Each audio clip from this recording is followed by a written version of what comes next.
He has not lost yet here in the LPL on, and that is something that gives them this hard engage that they can try to catch out of position. Even if LWX take that objective first, might be spotted out by Beishuan. It could be a smite fight. No, they're just going to back up. They're not even going to bother with it. They're going to let him have it. Online. And Beishuan, this could be fairly easy dive coming in. Yeah, look at that. He tried to pop the World Ender, trying to be able to escape from this battle, but the Shock Blast flashed away by Colt to be able to survive. But you know, runs done, job done. First blood for Beishuan. An even deeper hole. And that's the thing that's wild with that play, is the fact that look at how much gold they were able to get for Donby. Look at how much gold they're able to get for Nuguri without even having to pop the Rift Herald top lane, because they have such a priority. Now this Drake is a good idea, but they have to get some kills. They gotta be careful. They don't have TP on Colt anytime soon. As you can see, the Chaos Sword was able to rip apart Chance, and they essentially just leashed the Cloud Dragon for the side of themselves FPX. Insurance for chronicle diseases when they're not expected to live past 25. So I'm not sure this insurance is gonna get them the win. However, they're gonna try. Chance is trying to make something happen, but got blown up for it, and that. Yeah, and this bot lane is completely unguarded on the other side. Nuguri, I don't think he wants to take that full trade with the Prowler's Claw picked up by Uniboy. But in the meantime, just look at where Kramer actually has to pick up his farm. He needed to defend the mid lane turret, potentially use the culling even, and that just leaves the bot. Really rare to see something like that. That is not something you want to see if you're hoping for that miracle run out of LGD. But right now, Flora, double knockup comes in from Crisp. Huge play to be able to get the flash in for Beishuan. They've got the double kill out of this rookie jungler. They might be able to get more as Kramer underneath the turret dies. 3 kills for FPX. The map. Cooldowns are going to come up in time for Beishuan to continue this chase. You have Flash to be able to get over the wall. Colt is nearby, but might just give up his own life. He's a little too late to be able to help Uniboy. They knew that they weren't going to give Colt the counter pick. That's how LGD drafts. It's either Uniboy or Kramer getting the counter. So they were very willing to just ban things out, ban safe top laners out, and let Nuguri just pick the Jace into the Aatrox. Great matchup from him. Just putting the finishing touches here, and Kramer just wants to play for his own goal. Flashed away, but they're trying to see if they can follow up Uniboy, who has to be able to get back to his own base. As you can see, Rift Herald popped mid lane. Here comes the second one, going to be able to get a charge onto the inhibitor turret here. 17.5 minutes, Clement. We are that early into this game, and it is 6-0, a massive lead. What is that, 9,000 gold for FPX already? Yeah, it is. It's definitely the way they played with that outer turret and just keeping the all you really want are those Dark Harvest stacks, those juicy stacks, so you can have these Requiems that do a lot of damage. Right now, Colt fighting with Nuguri, though. Look at that health coming back. Requiem gonna be able to... Oh, Colt, you gotta give over the Requiem kill over to Flora so you can be able to get another stack, but now Colt in a bad spot. Didn't see the damage coming in from Donby. They're going to be able to get the trade of the top laner. So sure, losing a tier 2 turret in the bot lane. Have no control over the bottom quadrant of the map. Look at these control V1 fight. But right now, it is the Dragon started off by FPX. LGD want to be able to get into position. Colt does have TP. Chance locking down at least one, trying to see if they can take out Nuguri. Flashed away to be able to survive. The Ignite is ticking, looking for the Shock Blast. Not going to be able to connect. But look at Flora on the other side, dying. No steal. Tried. So close. But now they have to scatter. Have to be able to escape. Colt has found LWX, but the Buster Shot was able to knock him back over to Beishuan, looking for the Bear Slap to be able to get the stun. And now Nuguri has respawned in this entire fight to be able to get the assassination onto Chance, getting a lot of damage onto Colt as well. He will fall in the fight, with Nuguri continuing to play aggressively. Gotta be careful because Kramer nearly took it down. Looking for the snipe coming in from Uniboy. Gonna be able to get it, but they're gonna lose everyone else. That is gonna finally be the ace coming in for FPX. They have the minions already pushing in mid from Donby. That is gonna be game 1.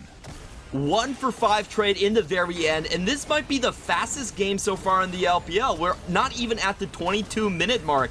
This is amazing. I didn't expect this out of LGD, but a very, very clean and textbook win for FPX. They did this game very well done indeed. Able to get a very clean quick down on to what I was asking. Having a topside that is trying, and they are built to win. They are built to succeed. Having Seraphine to buff up Quay should have been taken away. Exactly what LGD drafted for, and now they might have caught out Crisp.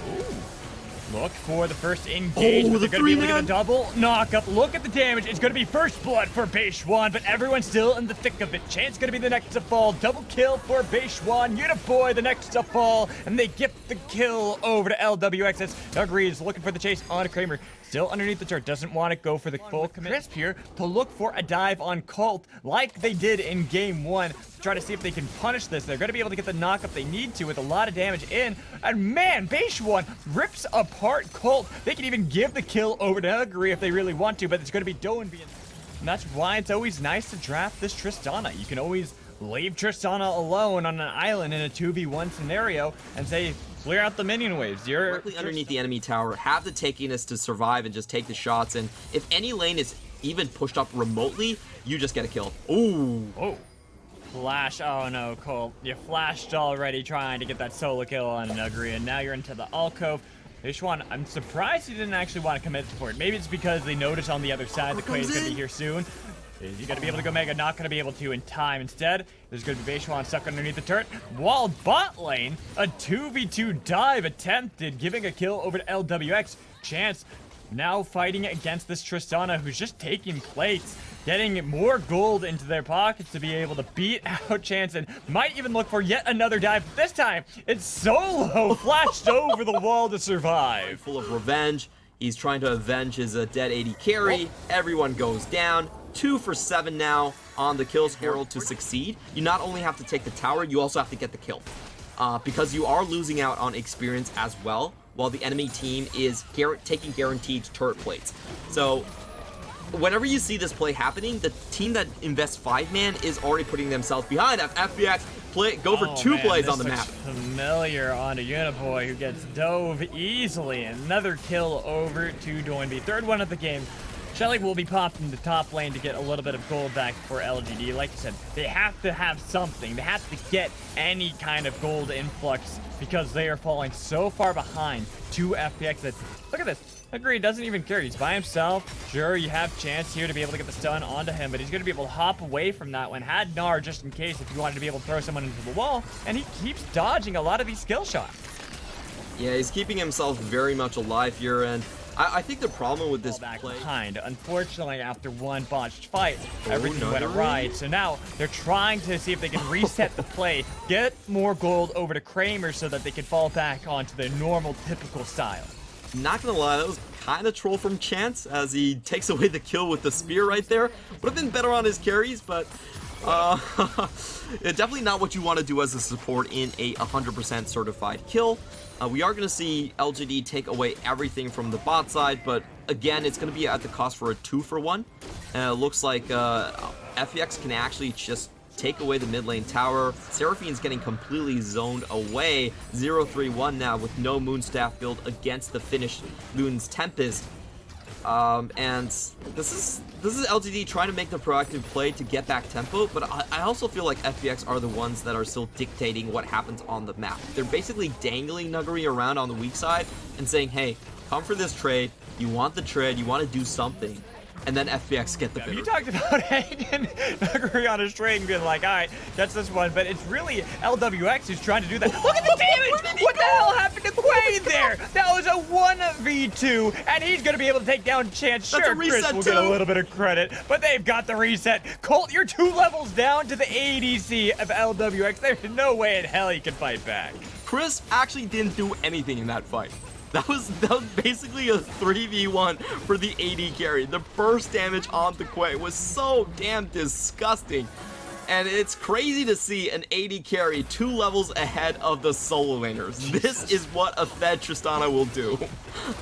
Yeah, and keep in mind, we are 15 minutes into the game, the Encore connects, and they have 4 members. They're trying to see if they can lock down LWX, but there's still a lot of damage onto Chance, and they're going to be able to get the first kill they need to for LWX, getting a lot of damage onto Uniboy. He's going to be able to get the heal to be able to stay alive. They threw a boulder at the head of Uniboy. Here's the flash gen. They got what they need to onto Quay. They're looking to take them all down. It's only going to be Cole finally getting some sort of shutdown, with Kramer showing up to be able to battle back a little bit, but it's going to be the inhibitor turret that finally falls. 3-4-3 traded LGD for LWX. He's waiting for that Guardian's Angel.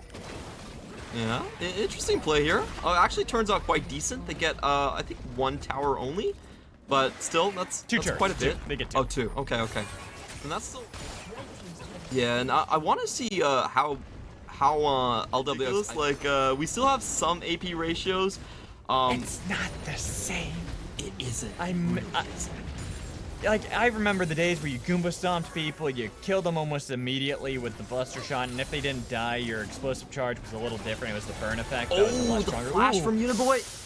Tried. LWX, though, he was reading that play wisely and knew what was about to happen, so they're going to be able to crack open yet another inhibitor turret. The final one that remains might be able to get their first inhibitor of the game as well, with LGD kind of just watching on in awe. They don't know what to do at this moment. Look at the damage that happened to Chance on the other side. They're forced back underneath their Nexus turrets here. 19.5 minutes into the game. They're forced under the Nexus turrets. The second inhibitor will fall. They look like they could have gotten LWX there, but they don't have the confidence, even with the damage that can come in from Colt. They don't want to fully commit just yet. Nugri, though, is going to actually try to take the objective. I thought that he might stick around, sacrifice his own life to be able to get the third inhibitor, but instead, they're going to be able to back out of the fight completely. A bit afraid since LWX did get taken pretty low by those shock blasts coming in from Colt. Yeah, and at this point, LWX only has the red buff, so the damage will stick just a little bit, and that's enough to ward them away. That would have been triple inhibitors, so once you get that, it's the double amount of super minions. LGD stay alive for now. Crisp, look at Kramer just going right into the middle of FPX to be able to get the support kill. Colt took a lot of damage from the command attack out of Doanby, but all 5 members alive from LGD, they got the pick they needed to onto Crisp, and guess what's up? It's the Baron. This could be the comeback for LGD. We're seeing Doinby actually going for a base and looking for the TP to come back in. That was a great play from Chance to actually block away Beitron. LWX, this is your time to shine. 2v5. They want to be able to get into the pit. It's going to be the encore onto LWX, but the smite goes over to Quay, having to go golden. LWX still barely alive, flashing away, but it's finally the shock blast to take him down. Shockwave onto 4 members, though. It's massive out of FPX. They don't need LWX anymore, not when you have that kind of play to rip apart LGD. Uniboy, the last member, finally falls. It's an ace for FPX, and that is going to be the series. They're racing against the clock, just 10 more seconds. They could get the record. Come on. Can someone please hit the base? Oh, no, they're not going to make it. Too late. They're not going to be able to make it. It is going to be the game for FPX. They find the ace around the Desperation Baron out of LGD, and they will win 2-0.